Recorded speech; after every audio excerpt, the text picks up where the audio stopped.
In this module, we're going to talk about disruptive technologies, specifically with some examples. We're going to link this back to the model from the Christensen book.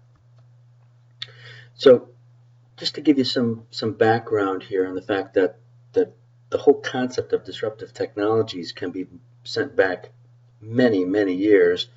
This is what transatlantic shipping used to look like. It's the only way we knew how to do it before we could do it at all, right? So, I mean, it was a point when we couldn't, there was not possible, but when we could get across the Atlantic, this was the way it was done. Very unpredictable. It maybe got there, it maybe didn't get there. Very, very difficult to track. And this disrupted it, the steamer. All of a sudden it became very predictable. We weren't reliant on the wind. You started to have logistics, whole new industries popped up, and we could rely on shipping as a very reliable industry at this point. So the entire, what we talked about, what Christensen talks about is that disruption is transforming. This transformed that industry. This is what personal transportation used to look like. Everybody had a car, they had a cart and a horse. This is just what everybody did. And if you think that that was a fairly new phenomenon, it goes back. This was one of those technologies. You've got to use that word fairly loosely. That lasted for a really, really long time. The horse-drawn transportation, personal transportation, went on for hundreds and hundreds of years. So that was a technology that really had legs, so to speak. It really stuck around for a long time, but it eventually was disrupted by this, the horseless carriage. Point out something that's very interesting here is that look at how he's steering it. Sort of like a rein. It's the idea that there was no such thing as a steering wheel at that point. Nobody knew how we should steer these things. And the predecessor to this was a horse or a carriage which had reins. So it was logical to have something like that for steering, or a tiller for a ship, some sort of metaphor like that for steering a car. But this is what was disruptive. And it wasn't very good. It was slower than a horse, less reliable. It broke down all the time. There was nobody to fix them. Lots of problems with this technology, yet it still took hold. I found this, notice the date on this is October 10th, 2011.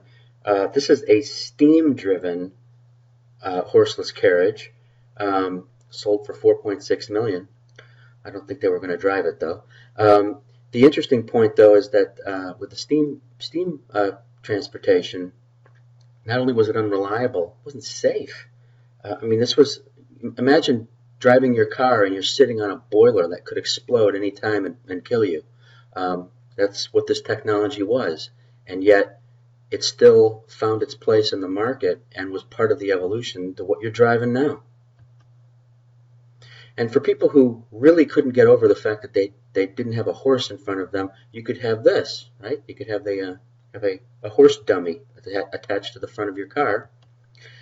And you'll see this later in another presentation, but this is what we call, these are the adoption curves. This is the Bass model of adoption. And you'll notice that the carriages are ramping down, starting to ramp down in about 1907, while cars are ramping up with a changeover point around 1914. Interesting point is that notice that cars have way bigger adoption than carriages ever did. So lots of people bought cars who never had a carriage. Had to be. How could that line have gotten so high? So it means that the cars actually fit a different performance criterion than carriages did. They weren't just a one-for-one swap. There was something more to it than that. And that's usually true in disruptive technologies. So we talked before about the point about the first cars having reins for steering, and that when you innovate, you don't want to step too far away from what you are innovating or what you are disrupting. If I were to invent a gizmo that did something really truly amazing, but was in a form that was so unlike anything you could possibly imagine, it probably wouldn't sell well on the market, even if it was great, simply because people don't know what to make of it. They can't attach it to anything that they understand. So this is a really good example of this. The Apple Newton was many, many years ahead of its time. It was an amazing device. Had handwriting recognition that you didn't have to train. It broke away from the desktop metaphor. It just had tons of different things. You could hook a modem into it. You could read your email on it. You could do your calendar on it. Almost anything that you can do with your cell phone except make phone calls, these things could actually do. But it didn't sell well. Why didn't it sell well? You hear lots of people with different explanations. It was too big. It was big. It was much bigger than a phone, although some of the very biggest Samsung phones you can buy today are not a whole lot smaller than this, certainly thinner. But it didn't sell because people didn't know what to do with this thing. They take it to their meetings. Do I take my notes on it? How do I get my notes off of this thing? It was confusing. People didn't know what to do. But it paved the way for this, which was successful. Many of you probably owned one of these at one point. This was an inferior product to the Newton. It was clearly inferior. You had to use something called graffiti on the Palm Pilot. You had to do handwriting the way it told you to do handwriting, not the way you wanted to do it. Less resolution on the display, a lot less features than the Newton had. Yet this made it, and the Newton didn't. Partly because of form factor, it was smaller, could fit in your pocket a lot easier, but also because the Newton paved the way. People kind of knew what to make of this because of the Newton. Now, it could be argued that this is the most disruptive technology ever in the history of mankind. This is the Gutenberg printing press. It is the thing that brought the printed word out of the church and into people's homes. Huge, huge breakthrough in technology. In fact, it was fought by the church in many ways because they didn't want that to happen. But this was another disruptive technology that lasted for hundreds and hundreds of years. And it still has not fully been disrupted, but it is in the process of being disrupted by this, or things like it. If you don't like the Kindle, there's other devices like it. But took for years and years and years for us to finally come up with a device that could potentially replace the book. People still are hard over on their books. I am myself. I have bookcases full of books. I like to have books. I like the feel of a book. I like that I get the whole book in my hand, that I can randomly pick any point in the book I want to go to. And that's a little harder to do on a Kindle. But with a Kindle, the fact that I can have my entire library on one little device like this is pretty attractive. It's got I can search for words, I can take my notes, I can look at other people's notes. It's got a lot of features that I wouldn't get with a printed book. So it's taking hold. So get used to it, because I don't think it's going anywhere. In fact, it's only going to get better now that it's taken hold because of what you learned about disruptive technologies. Once they grab a market, they tend to stay around. Now, get into some more mainstream disruptions. The LCD monitor clearly disrupted the CRT. Interesting part here is that this LCD didn't last very long because it was replaced by the LED, which was much brighter and lower power. If you look at how quickly the LCD displaced the CRT, look here, Q1 2006, you had under 20% market penetration for LCD, still near 80% for CRT. They turned over by Q4 of 2007. It was less than 2 years, LCD had overtaken CRT. That's a fast disruption. Look at how long it's taking the Kindle to get traction. Could be a decade. So you can't predict. Sometimes they happen like lightning. Sometimes it happens as slow as can be. So you just can't predict that necessarily. So I'm going to walk you through a timeline here of disruption in computing, starting with the thing you probably all own today and are most familiar with, is the laptop. And if you've read Christensen's book, you know that he talks about the role of mass storage or hard drives within this technology chain, but I'm going to talk about the technology itself. So you probably all have a laptop of some sort. It's got wireless connectivity, it's got mass storage, got a nice display, it's mobile, we like it. This was disruptive. What was it disruptive to? It was disruptive to this. You would have guessed that. So we used to all have a desktop. Desktops are not doing well right now. They're still around because there's a lot of market segments that need multiple CPUs more than you can get on a laptop. lots, maybe many terabytes of disk storage, other things that you might need, and you can't fit in a laptop. So the desktop probably isn't going away, but it's probably going to keep getting more expensive, not less expensive, because it's becoming the niche. Everybody who just owns one computer, myself included, just has a laptop. But this too was disruptive. And this is one of the most famous disruptions, but you might not know exactly what it was. This disrupted this. And this actually has a funny name given its size. This is called the mini computer. It's mini because of what you're going to see next, but this was the first computer that small, medium-sized businesses could actually afford. You'll notice there's no CRT. It's a teletype. It's that thing standing off on the right. And it had storage, and it had computing, and usually you have to have an IT guy who was your specialist who ran this whole thing. I mean, people in your company didn't run this thing. They would send jobs to it and get answers back.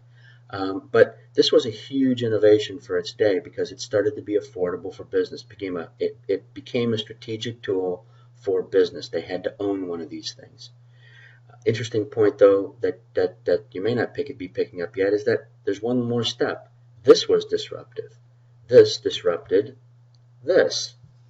This is the classic mainframe where you had a whole room full of computing with a very large staff of people for moving tapes on and off. Those are all tape drives in the front or disk drives, which were large-scale platters like Christensen talks about. In this case, no normal person ever touched this thing. If you worked for this corporation or this organization, you would send your computing jobs via some mechanism, possibly even on paper, and somebody there would run it for you and return the result, which may be a ream of paper, maybe anything. Whatever your answer was is what would come back to you in a batch. You used to have bins of paper. You would go check your bin like you were checking your mail. Is my computer job done? That's the way this was done at that time. So that's sort of the progression of computing and how we got to the modern day laptop. So let's jump back and talk about moving forward. So it can be argued that this could be disrupted. You can probably guess what might do that. This will probably be disrupted by something like this. This is a Kindle Fire, or maybe something like this, an iPad. Now, good argument here that it won't fully disrupt it. It'll only partially disrupt it. You'll have a number of people who will just own a tablet because it's all they need. They do email, they do web, and that's it. Why do I need a whole computer? I'll just use a tablet. But for people who do word processing, you wouldn't want to write a thesis on this thing. Even if you had a keyboard, you probably wouldn't want to write a thesis. So you still may want to have a real full-blown computer. So lots of us are opting for some combination of both of these. But that could be disrupted by something like this. Anybody know what this is? This is something called Google Glass, which is still in a beta. I don't think it's regularly available yet, but it's an eye-worn device. See, she has a little pair of glasses, a lightweight pair of glasses, with a display lens on the right side. And the idea is this thing knows where you are. It can give you navigation directly to your eye. It's that nice display you have on your cell phone, but hanging in front of your eye all the time. Is that going to be disruptive? Are we no longer going to carry, what you might have noticed recently is that initially when cell phones came out, they were big, and there was a drive to make them small, and they kept getting smaller and smaller and smaller until they were really small. They were like the size of a wad of keys at one point. You get them lost in your pocket. Phones were getting so small, some of the Nokias. And then all of a sudden, the iPhone came out. They started going the other way because we wanted display. I want to have more display. I want more pixels.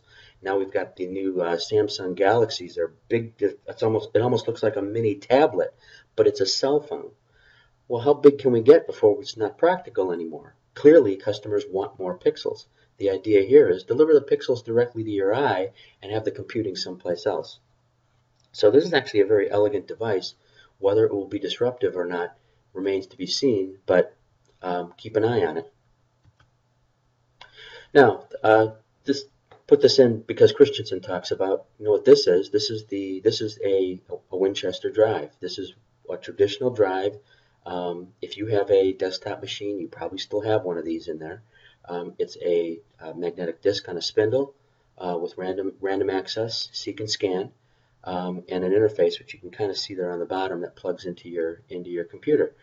And this technology, this is really all when Christensen talks about disk drives, he talks about this. But this technology is being disrupted. It's being disrupted by this. The thumb drive or the flash drive, right? It's all in hardware. There's no moving parts, nothing like that. You just plug this thing into your machine, and magic, you have large disk storage. Of course, most of us in DoD aren't allowed to use these for security reasons, because people can put malware on them and quickly get them on our machines. But it's still a technology worth paying attention to, because this is the exact same technology when you see things like the MacBook Air and its similar products that Dell and others are putting out, which is has no drive. It's a driveless computer, but it has lots of memory. So it's the same technology.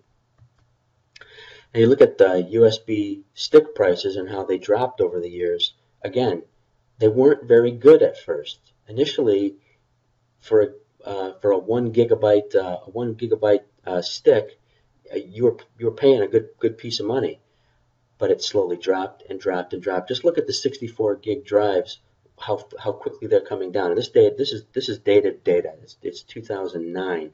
These are way lower than this. So it's gotten to the point where everybody can afford 64, 128 gigs, whatever it happens to be, on a little thumb drive. Everybody can afford it. You go to conferences now and they give them away. They're so cheap. Not those big ones, the smaller ones, but still, it's very common. And that's likely to be disrupted by what we're going to call cloud computing, because why should I even have to have this memory? I shouldn't even need to have it around with me. I could have large, and think about how much disk storage Google currently has. Google has essentially made it so that disk storage can be regarded as free. It's so cheap. So if they've got server farms everywhere, massive server farms, and they're replicating all over the place, so if there's a failure in one, they just back it up in another. And this is like going to be available anywhere I have an internet connection. Maybe I don't really need much storage anymore. I'll just use everything in the cloud. Think about what the Google Chrome computer actually is. You just do everything through the web. You turn your machine on, it boots right into your web browser, and your word processor is Google Docs, and you do everything through the web. How much can you do that way? Now, it does have a single point of failure. If your internet connection goes down, you go get a cup of coffee and wait for it to come back up, because you're not going to do much. But this is a very, very powerful idea. I don't think we've quite figured out exactly what role it's going to play in industry, but cloud computing is without a doubt disruptive. It is, and it's not just file services, it's services in general. All of a sudden, we're not even doing our computing locally. We're doing that remotely as well. So we'll get into this later, but this is definitely a disruptive idea. Another disruptive idea, iTunes, Rhapsody, things like that, right? Completely revolutionized the music industry. Completely revolutionized the music industry. How many of us at one time or another bought a record album because there was one track that we wanted? We would never do that again. We just go onto iTunes or Amazon Music or whatever and buy just the track that we want for a couple dollars. And even though that's way overpriced for a single track, it saves us money because I don't have to buy the whole album. Everybody loves this. This was an idea that just took off. And look at what happened to music sales over the years, right? Going back to the early 90s, the CD was still making inroads all through the early 90s, because that was a fairly new technology as it displaced the LP, which has kind of disappeared. Interesting, in some niches, even the LP is making a comeback. But look what happened on that red line. As soon as the download single became available in 2004, it just shot through the roof. And look at what it was doing to CD sales. CD sales were dropping. So we're going to look in a second at what happened in the movie industry for DVDs. So here's that. So same data, but we're gonna put DVDs, and we also have download singles here as well. Look what happened to DVDs. Not only are they ramping up, but look at how they are flattening out as well. Why didn't they keep going up? I mean, after 2004, 2005, 2006, all the way up to today, DVD sales are not going up. In fact, I believe they're actually in a little bit of a decline right now. What's disrupting DVD sales? Well, that would be these guys. So a lot of DVD sales are going by the by because people are just streaming it through their internet with Netflix and Hulu. Completely different technology. I'm not buying anything. I'm just renting it. I just want to watch it. I don't actually want to own it. And therefore, people are not buying DVDs, at least as much. So what's disruptive right now? Let's bring that. These are all industrial examples. Let's kind of come back to what we do, Department of Defense, governmental sorts of things. What sorts of things are we looking at that might be disruptive? Not necessarily M&S, but things that are disruptive. Terrorism is clearly disruptive. That's why it's called asynchronous. An asynchronous threat is because it's disruptive. You can't defeat terrorism by having the strongest army in the world. That's the whole point of it, is that it hits you in a way that changes the rules. It doesn't follow the rules of modern warfare. It's clearly disruptive. Clearly disruptive. You could argue counterterrorism is disruptive as well. Cybersecurity for the same reason. I mean, where else could you have some 15-year-old sitting in his bedroom causing, wreaking havoc like they can do, because the world is connected and because they have a certain set of skills and tools that they can cause problems like that. So cybersecurity, clearly disruptive. Handheld devices are still going to continue to be disruptive in so many different fields because we don't even know where handheld devices are going to go, what they're going to have. Lots of folks are fascinated by the number of sensors that are going to be on handheld devices. We already have multiple cameras. Who knew there was going to be a camera at all? Now there's multiple cameras. There's a microphone.